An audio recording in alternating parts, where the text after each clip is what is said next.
এক যুবকের সাহসিকতায় মেলাঘর কমলক্ষেতের সজল চৌমুহনীতে উদ্ধার এক বিশালাকার অজগর সাপ।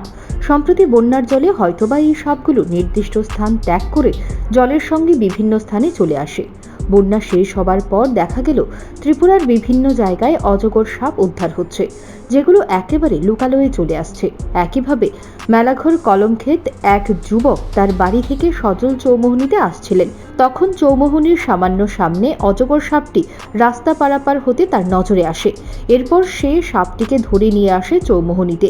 এই অজগর সাপকে দেখার জন্য মুহূর্তের মধ্যে মানুষের ভিড় জমে যায়। এটা সাপ রাস্তা দিয়ে মানুষ যেতে গিয়ে দেখতেছিল বলা লাগাইছে, তারপর এটা ডেফাত নামছে, ডেফাত থেকে দূরে বস্তা পুরাইছি। কোন জায়গাতে দোষেন? এই তো কলমকাট শহর চৌমুহনী। এটা কি ডেপার দোষেন না রাস্তা দোষেন? রাস্তাটা ছিল, রাস্তা থেকে পরে ডেফাত নামছে, ডেফাত ধরছে। আপনি একা দোষেন? একাদশী এখন এটারে কার হাতে হ্যান্ড ওভার করতেছে? এটা ফরেস্টারের হাতে হ্যান্ড ওভার করতেছে। ফরেস্টার, হ্যাঁ। ফরেস্টার কয় কেজি ওজন? কত কেজি? 5-6 কেজি। লম্পাড়া লম্বাটা 6-7 দেব। 6 থেকে 7। পরবর্তীকালে মেলাঘর বন দপ্তরের হাতে অজগর সাপটিকে তুলে দেওয়া হয়। Bureau report, news prime Tripura.